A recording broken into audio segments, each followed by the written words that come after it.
우리 삶에 여러 가지 어려움이 오는데 기도해도 쉽게 풀리지 않는다면 신앙적으로 어떻게 받아들여야 될까요?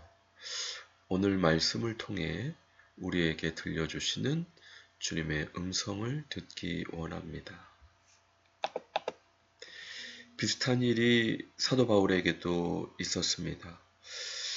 육신의 가시가 구체적으로 무엇인지 모르겠지만 사도 바울에게도 육신의 가시가 있어서 이것이 떠나도록 3번 기도했지만 주님의 음성은 내 은혜가 내게 족하다. 내 능력이 약한 데서 온전하여 짐이다. 그렇게 말씀해 주셨는데 그 말씀을 듣고 사도 바울은 오히려 크게 기뻐하면서 약한 것들을 자랑할 수 있었습니다. 왜냐하면 예수님의 능력으로 자신에게 머물게 할 수 있기 때문입니다. 우리가 어려운 일을 당할 때 당연히 그 문제를 해결해 달라고 주님 앞에 간절히 기도해야 되겠죠. 그런데 기도해도 쉽게 해결되지 않는다. 어떻게 해야 될까요? 그 어려움을 허락해 주신 하나님의 은혜를 묵상해야 됩니다.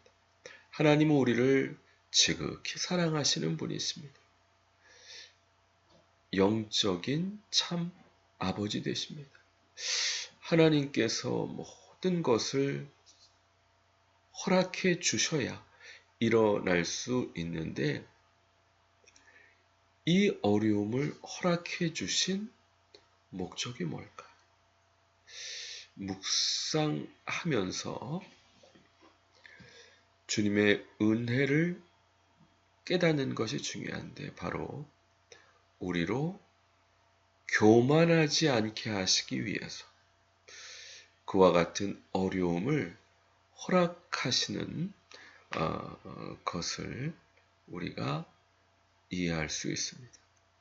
자고하지 않게 하시려고 하나님께서 사도 바울에게 육체의 가시를 주셨고 그것이 떠나도록 3번 기도했지만 내 은혜가 내게 족하다. 나의 능력이 약한 데서 온전하여집니다. 말씀해 주셨던 것처럼 어려움이 쉽게 해결되지 않는 것은 우리의 교만을 깨닫고 회개하고 더 주님을 겸손히 의지하고 겸손히 주님과 동행하게 하시기 위함임을 말씀을 통해 배울 수 있습니다. 우리 인간에게 2가지 속성이 있습니다. 첫 번째 속성은 죄의 속성입니다. 하나님 없이 내 마음대로 살려고 하는. 두 번째 속성은 바로 예수님의 속성입니다. 우리 안에 계신 예수님.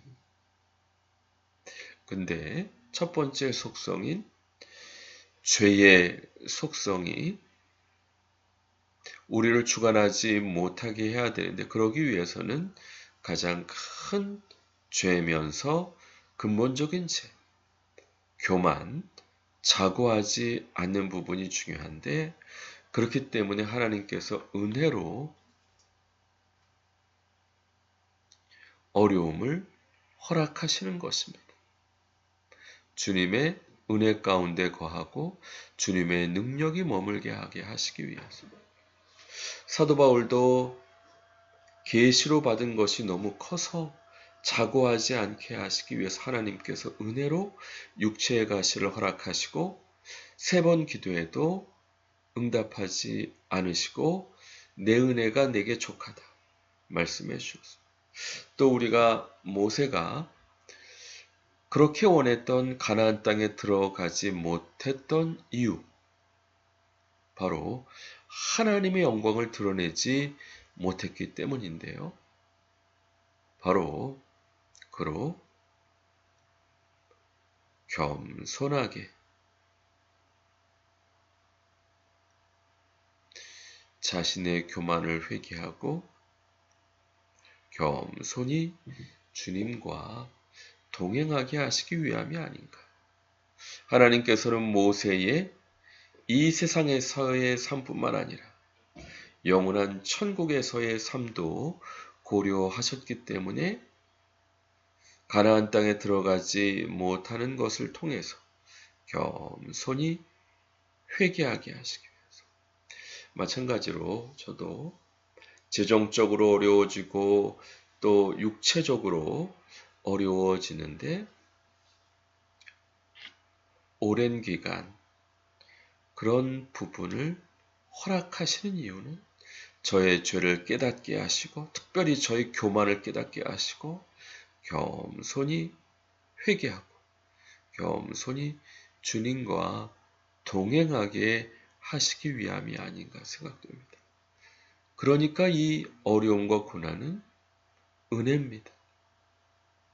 주님의 은혜를 머물게 하는, 주님의 능력을 머물게 하는 은혜입니다. 그러므로 우리는 늘 교만하지만 하나님 앞에 겸손히 주님과 동행할 수 있도록 회개하고 주님과 동행할 수 있어야 됩니다. 우리가 우리 안에 있는 이 교만으로 말미암는 죄가 무엇인지 아는 것이 그러므로 중요한데요.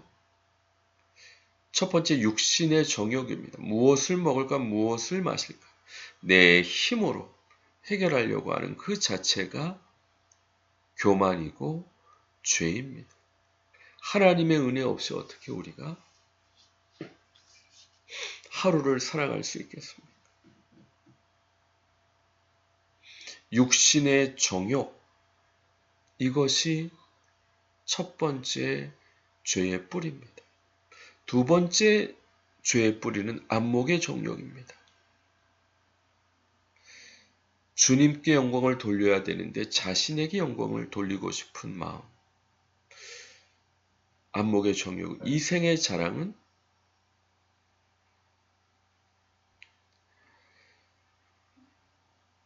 다른 사람 앞에 자기가 높아지고 또 다스리려고 하는 권력욕과 관계가 있습니다. 아담과 하와가 선악과를 따 먹을 때 먹음직했습니다. 육신의 정욕, 보암직했습니다. 안목의 정욕, 또 지혜롭게 할 만큼 탐스러웠습니다. 이생의 자랑입니다. 또 예수님께서도 성령님께 이끌림을 받아서 사탄에게 시험을 받으셨죠. 돌이 떡덩이가 되게 하라. 육신의 정욕, 성전 꼭대기에 올라서 뛰어내리라. 안목의 정욕, 천하만국을 보이면서 내게 절하라. 이생의 자랑입니다. 우리 인생에서 하나님 없이 내 마음대로 살려고 하는 교만으로 말미암아 이와 같은 육신의 정욕, 안목의 정욕, 이생의 자랑에 죄를 짓게 되는데 어떻게 이 육신대로 살지 않고 또 다른 우리에게 허락하신 본성, 예수님의 본성으로 살 수 있을까요?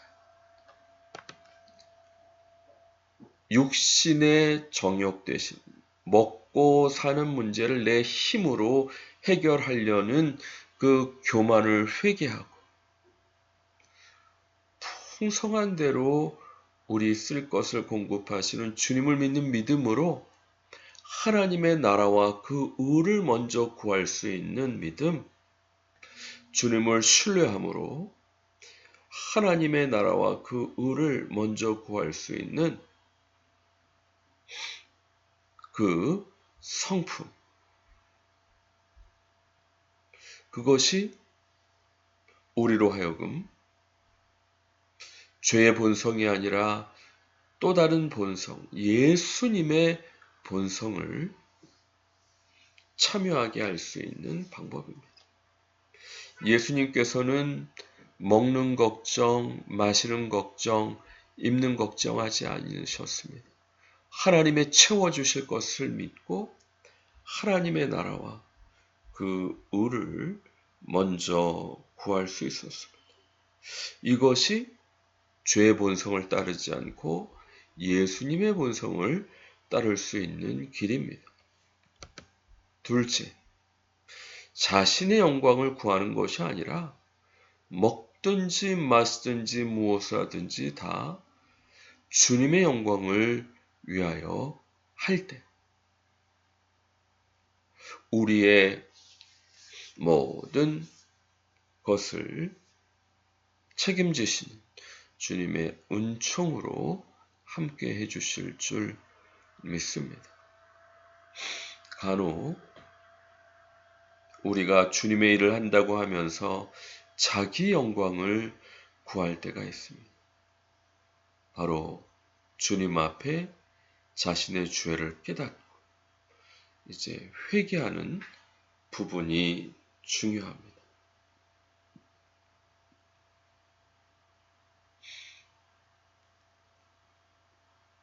마태복음 7장에서 최후의 심판날, 우리가 주의 이름으로 귀신을 쫓아내며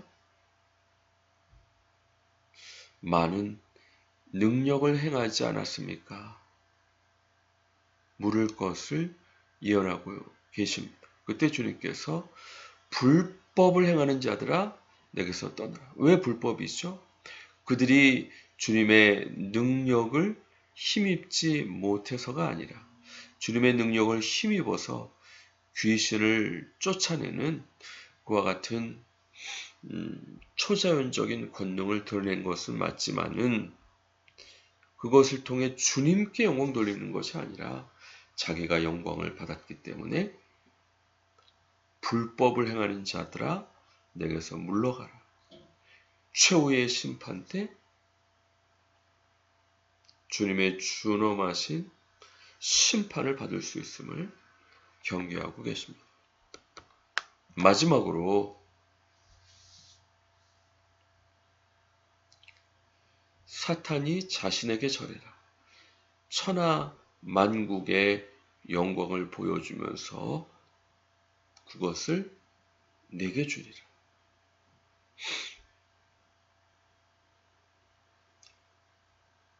육신의 자랑인데요.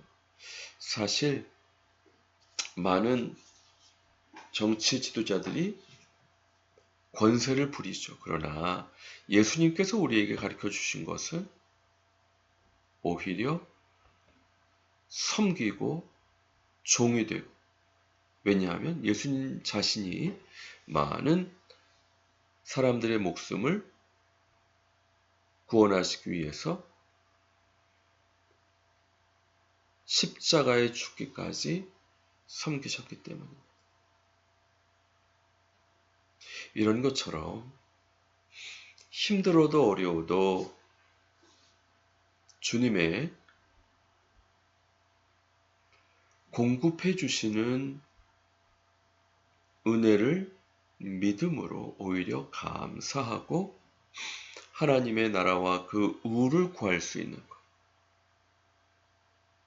이게 죄의 본성을 따르지 않고 주님의 성품을 따르는 길이고, 자기 영광 구하지 않고 회개하고 주님 영광만 구할 수 있는 뿐만 아니라 권세를 부리는 것이 아니라